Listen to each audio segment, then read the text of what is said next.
The Gamerdads Retrocast is sponsored by our friends at RetroGT.com, and it's made in association with children's accessible gaming charity Special Effect. For more information, please go to specialeffect.org.uk.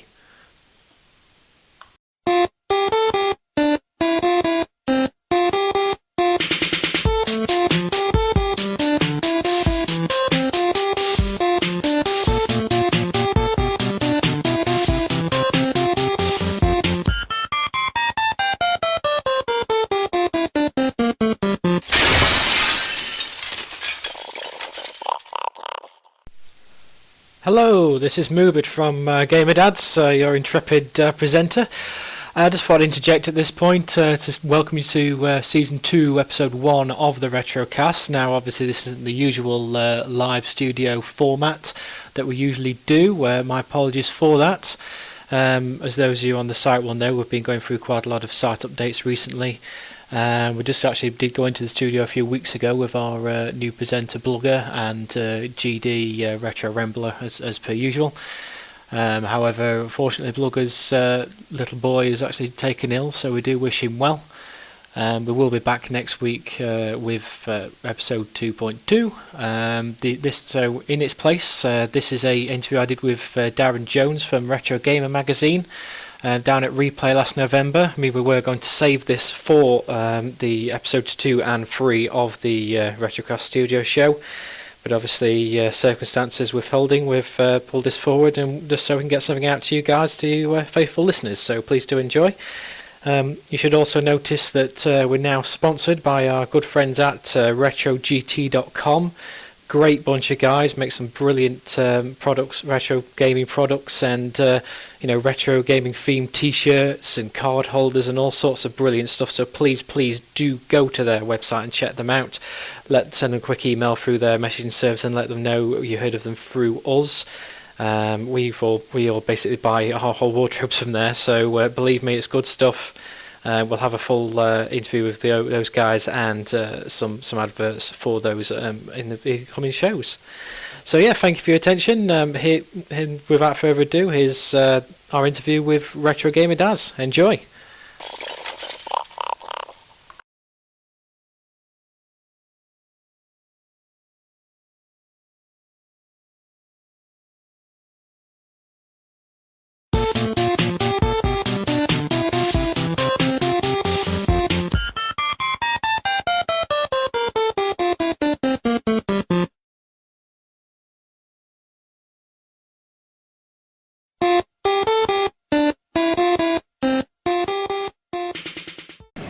Well, yeah, it's one of the things. So I think when you obviously do become like a parent for the first time, you have that.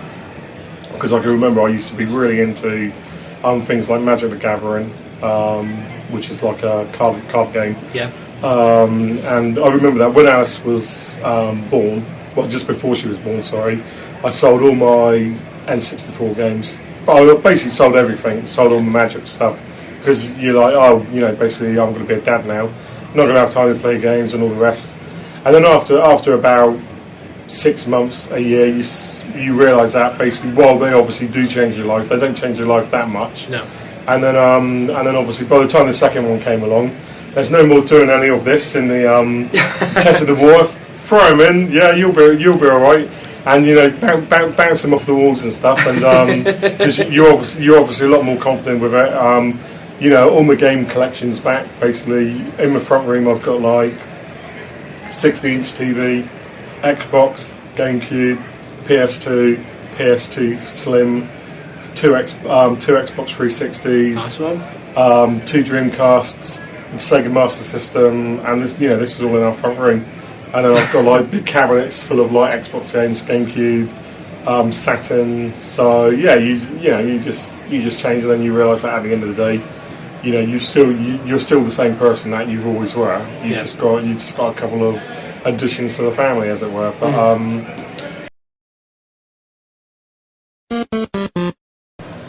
put her on my stomach, and then obviously you can hold her and you can still get your joypad in. Yeah. Or you just put her. I'd have her in a little travel cot. Yeah. And then you just rock it with your foot. is all done. So I know that, the boy so just on the foot, rock it with your foot, and then you can carry on playing. So.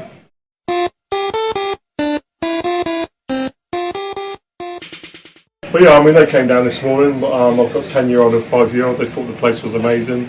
The only reason they didn't stay longer is because my little 6-year-old nephew, after the family just found out recently that he's been diagnosed with autism. So it's obviously it's a bit too intense for him. So I think I managed to sit down with him and play Sonic, which he really enjoyed. But then he was like, "Oh, I need some fresh air. I can't be here. It's too noisy." So we just took it somewhere else. I think the event itself is absolutely brilliant.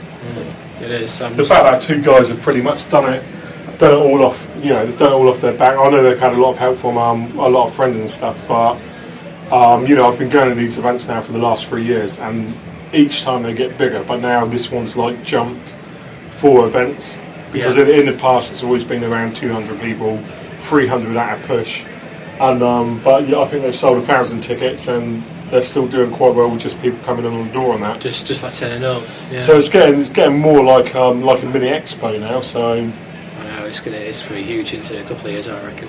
Well, yeah, and I think they've done it right because as much as I love retro gaming, at the end of the day it is niche. I love retro gamer, but it's never going to sell as many copies as Edge or a magazine like GameStim or Official PlayStation Mag, because it's not a current gen magazine. It's for an older generation who don't typically always play mags. Yeah. So we're never going to have a huge readership, but we have got very loyal readership, and there will always be people who are willing to do these retro events and who are willing to do it just for the sheer love of doing it. But I think by getting in the likes of Sony, Nintendo, it just turns it into a completely different deal. Definitely. And it allows them to, in effect, they've still got a much bigger. It still feels like a retro event, but you've got all this other cool stuff, and it's quite ironic that you go over to the Nintendo section, and pretty much every single game they're demoing is either. It's a remake. I'm going to ask you about that. It's either obviously a virtual console game, or it's like a game based on you've got GoldenEye there, you've got Kirby there. Kirby's astounding though. Yeah, it looks fantastic. Yeah. And but again though, this is what Nintendo do. At the end of the day, you know where you are with a Nintendo console. You know that before, sooner or later, there's going to be a Mario Kart announced, there's going to be a Zelda announced, there's going to be but they make fantastic games, so it doesn't really matter. No. But yeah, there's a lot of crossover, I think, with the entire. Again, Sumo are here. They're showing off stuff like Sonic Sega Racing. They're showing off Outrun 2, which is it's basically a sequel to an amazing 1986 or whenever the first one came out. Cabinets right outside the door of the press room. That's the thing. It's just amazing that you can literally go from that to the new one. You got a machine on Outrun 2 on next gen technology, and then you can go around the corner and there's the original 1986 arcade game, and it's just amazing. And there's just not enough stuff like this. No. So it's really great to be, because we've done like a little sponsorship thing where for the last 7 or 8 months we've been advertising the event in both Retrogamer and Games TM. So obviously our readerships have been aware of it, and it's just even though we've only done a small part, it's nice to be part of something which is turned out to be really, really good. Definitely. So I just have to wait and see how it goes from there.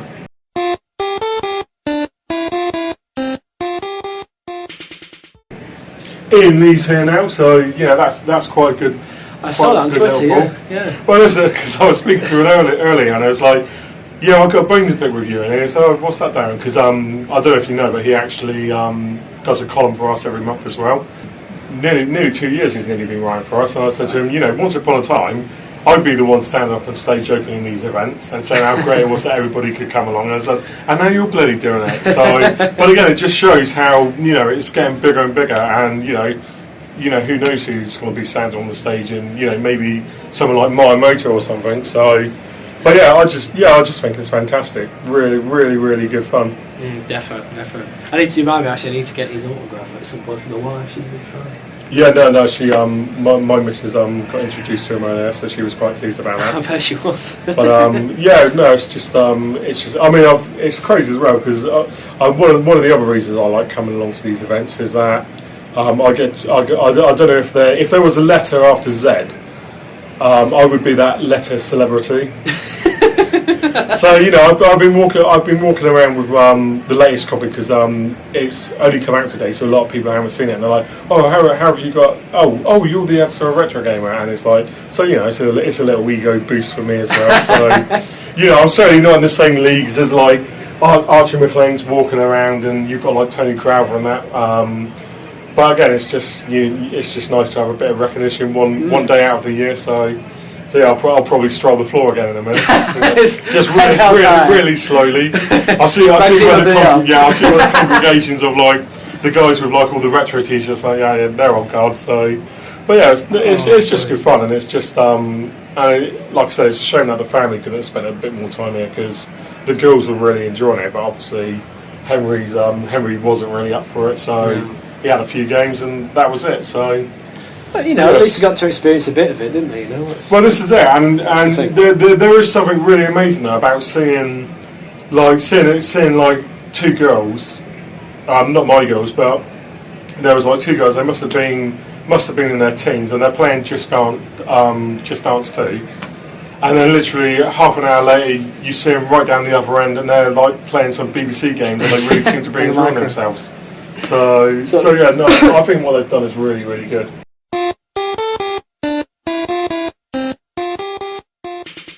I know, I'm joking, because I was a bit dubious about when I walked in as a big load of Nintendo and Xbox 360s there, and I'm thinking, what are they doing there? And then the first thing you think is that they've sold out. But again, when you start, but you've got to do it. It's like with our with retro basically. We had loads of people last month because we put Mario on the cover, and it's like, why are you putting Mario on the cover? And it's like, but. It's the anniversary. It's 25th anniversary, and we had like X amount of people who wouldn't normally buy the mag buy it because he was on the cover. Hopefully, that's increased the magazine readership. And you just go with that. So I mean, we're one of the few magazines which is continually getting new readers. So whether people are just getting older, and there seems to be a generation shift at the moment because on our forums. Most of the talk is moving now over to collecting for the GameCube. What GBA games did you used to like playing? So basically, last gen is starting to become retro again. And again, if you think about it, next year the Xbox will be a decade old. I suppose so, yeah. Because we always wind up on the forums. Like, we've got some guys who are like, PlayStation 1's a retro console. We're like, you what? It's 3D. They don't count. but this is the thing. I mean, one of the things we do find with the mag is that the readership are very passionate, and we've got three types of readers really. We've got one type who, as far as they're concerned, they want a magazine which is going to basically wrap them in a nice nostalgia blanket and basically. Just take them down the corridors of gaming past and all the games they used to play when they were a kid, and that's all they want. Then you've got the other type who basically they don't care how old the game is, they just want to read about old games that they've never had a chance to play before. And then you've got the final type, or a combination of the two. So when you've obviously got all these different people who have got their own idea of what should be retro. I mean, we have threads on the forum which will go page after page about, well, anything after 8-bit shouldn't be included because it's too new. And it's like, but the Mega Drive came out like over 2 decades ago. So, I think it was 89, wasn't it, roughly, in Japan. And again, I just think I'm born in 91 when I was a kid. 91 was, I think, when Sonic was released. Got the package with the But yeah, I mean, I remember I was at work when Sonic came out, and I was like, "Oh, this is a load of rubbish." But yeah, he's absolutely huge. 18. He's celebrating his 20th birthday, obviously next year. Yeah. So we'll probably do something with that. We've got like collaborations with Rare coming up because obviously they've had their 25th anniversary this year.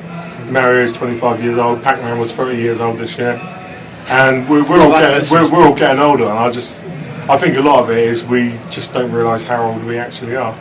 Yeah, noticed that. Which is rather depressing. I mean, you still feel the same as when you're like 18. Well, this is it. I mean, I remember when I was working on Games TM probably about six or 7 years ago now, and we had a work experience kid come in, and I was clean because I brought my Amstrad in for a photo shoot, CPC 464, because I'm a big Amstrad fan, and I remember basically cleaning that, and he was like, you know, what the hell is that? I was like, oh my god, this machine is older than you are. and I was like, hang on, I got this when I was like 12. Oh, I am really old. But yeah, I just think because a lot of it is obviously nostalgia, and nostalgia is very powerful. And you know, a lot of the time, you just think that what was 25, 30 years ago actually feels more like a few years ago, and your brain plays tricks on you. Before you know it, you've got all these other kids. Because let's face it, with even the PS2, for somebody who's in their like early 20s, they'll have been a kid when that came out. Yeah, they'd have been like 11. That's depressing. And again, with retro though, obviously one of the definitions of retro is something which you had when you were a child. Yeah. So you know, to a lot of people, and that's as obviously these guys again are, they're looking at, you know, the last gen as retro machines, because basically that's what they played when they were kids. They're not even aware of like the Spectrum or the ZX81 or anything, because you know basically that was a lifetime before then. But yeah, it is interesting. We've definitely noticed it with the Mag that there seems to be a shift, and it does seem to be that a lot more people are basically thinking, yeah, the Xbox and that, they are really old machines now. But again, when you start saying stuff like, you know, a decade sounds a lot longer than 10 years, even though it's exactly the same thing. So, yeah, pretty much as of next year, the Xbox, the GameCube, and the GBA, they're all a decade old. They've been out for like 10 years. But I can remember going into Toys R Us and picking up my GBA with Tony Hawk's like it was like yesterday. So. Hi. Do you love the magic of the internet? not the Ballistic bad talk well, you're in look geezer. Find the place where old cheeky beep beep go to me eat with other far her just like you well, what are you watch ing then for you bongo drums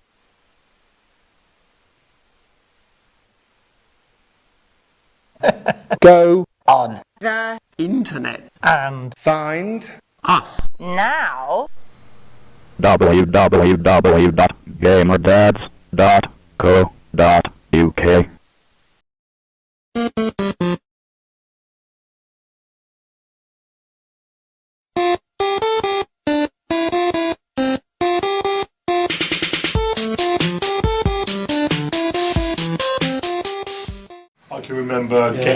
I can remember going into Toys R Us and picking up my GBA with Tony Hawk's like it was like yesterday.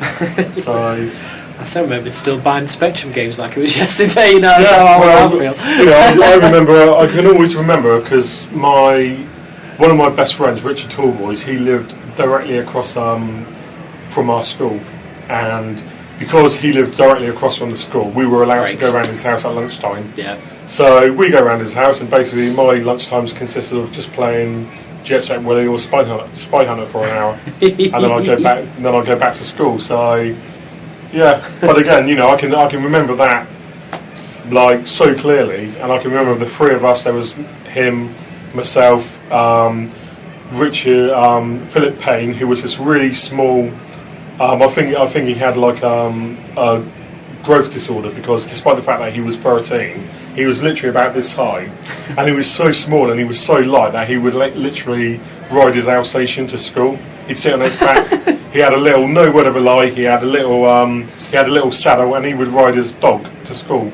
And there'd be the three of us, and I can remember clear as day. We'd all be playing Spy Hunter, and then you'd go back over, and when you actually think about it, that was probably 25 years ago now or something. Yeah, so unfortunately so.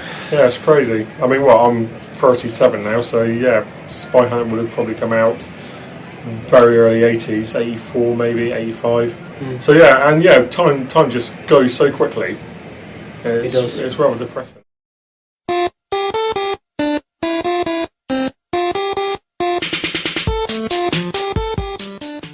You know, when you are like a gaming dad, it's your duty to basically make sure that they play. Because one of the things that annoys me is that there's not enough interest in actual gaming's heritage. So the amount of times when we're speaking to companies and we're trying to get hold of like imagery for, you know, even like N64. You speak to Nintendo, any chance of some N64 stuff? We haven't got that. It's all been thrown away because there's no. It's just a job for a lot of them. I mean, I remember speaking to Bob Wakeling, who there's a lot of his art, couple of doors down for the Ocean event, and basically a load of his stuff just got chucked in a skip one day because it was just deemed as, you know, because it was just something you did. It was just a job. And I was chatting to Gary Bracey earlier, who's from Ocean, and again, like he said, you know, basically you're just living in the moment, and it's just a job. And you know, I never thought in my life that I'd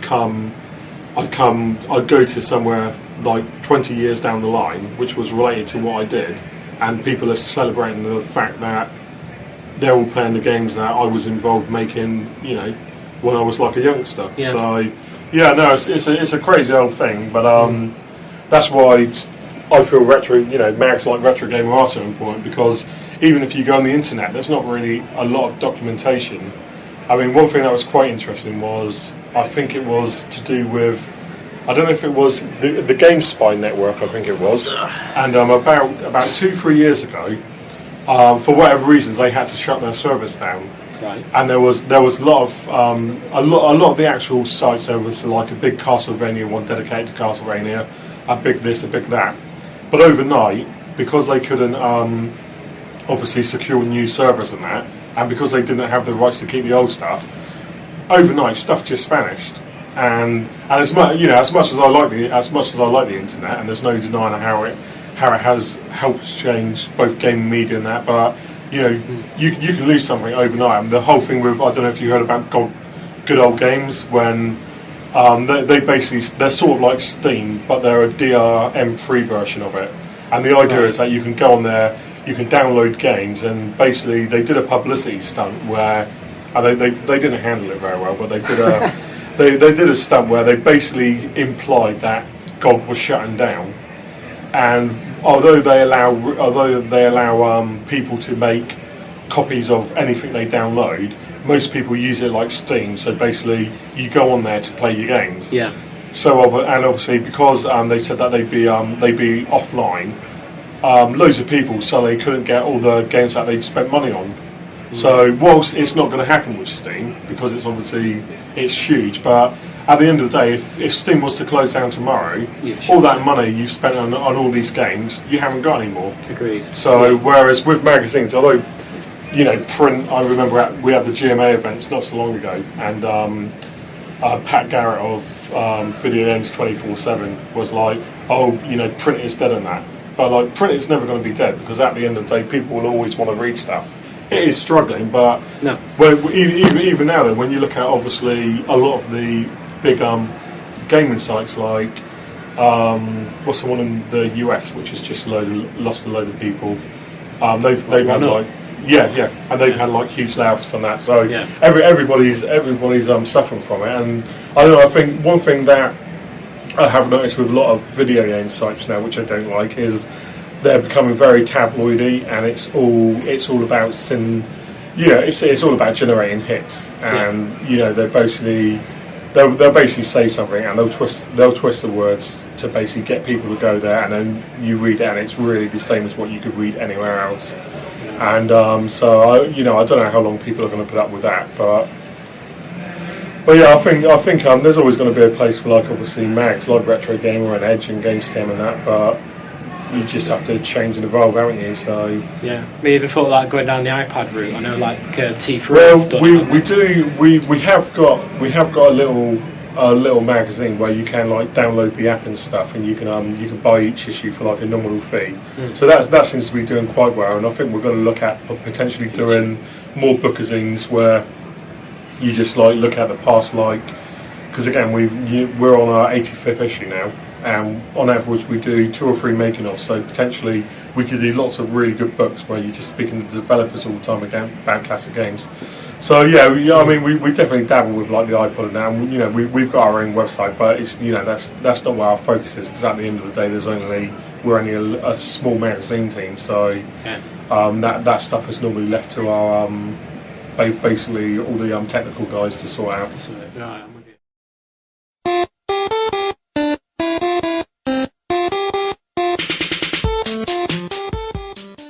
But yeah, but no, it's just interesting though to see. I feel quite chuffed in a way that I have pretty much been here from. I can remember playing.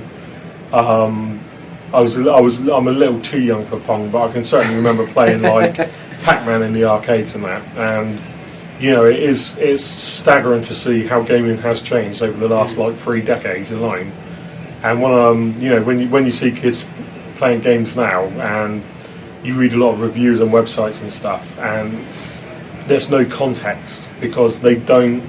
And a review can be perfectly well written in that, but because they've not experienced what came before, to somebody like me, something will hold no weight. So when Castlevania Lords of Shadow came out, for example, recently, one of the biggest complaints with that was it doesn't feel like a Castlevania game.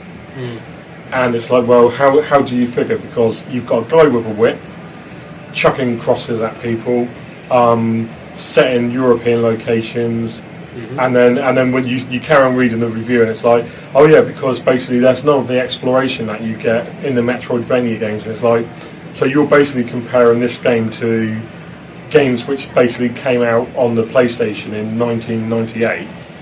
You're forgetting that before that Castlevania was a side-on adventure, very linear, and it's because to me it's basically Super Castlevania 4 in 3D. But again, because basically when you read these reviews, they say it's not a Castlevania game because all they've experienced of Castlevania is the handheld ones and what they've downloaded on Xbox Live Arcade. The GBA ones are quite big, aren't they? Yeah, and again, don't get me wrong, they're fantastic games. But when you've got stuff like that, and it's so obvious that these people are of a certain age and they just haven't experienced as much gaming as if they should have done. Yeah. So, which is a bit of a shame, but I guess that's life. People get older. There's always going to be new guys coming along and stuff. But I think that's one of the reasons why our reviews tend to hold a lot more weight with our readership, because they know that we're as old as they are,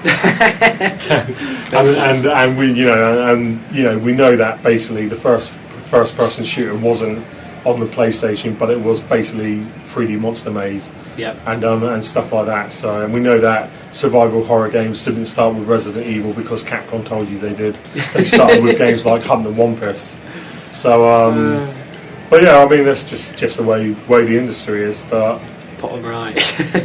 But that's the thing though, and it's so annoying that basically everybody tends to live in the now, and everybody tends to forget. And I've heard a few people, not many, but I have heard a few people saying like just turning their nose at some of the games are, and it's like, but you wouldn't have what you've got today without this stuff laying the groundwork. And it is a shame that there's not more stuff like this, like even like E3. Why can't E3 have a section where it just dedicates to the good old days? I mean, Disney has just done something in America, and it's only done as a publicity stunt, but basically because they've got obviously a new Tron game coming out, they've reopened Flint's Arcade.